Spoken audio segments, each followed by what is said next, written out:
खामगाव शहरातील none tower येथील दवाखान्यात बाळापूरचा पेशंट आला आणि अकोल्यात पॉझिटिव्ह निघाला। आता पिंपळखुटा तालुका पातूर जिल्हा अकोला येथील पेशंट खासगी दवाखान्यात आला आणि खामगाव सरकारी दवाखान्यात त्याचा स्वॅब घेण्यात आला। जनुना येथील जावई यांनी नातेवाईकाला आणले म्हणून पेशंट जनुन्याचा झाला का, फक्त उपचारासाठी आला होता।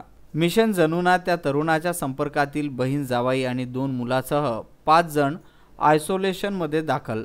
त्या तरुणाच्या संपर्कातील बहीण जावई आणि 2 मुलासह 5 जण आयसोलेशन मध्ये दाखल करण्यात आले।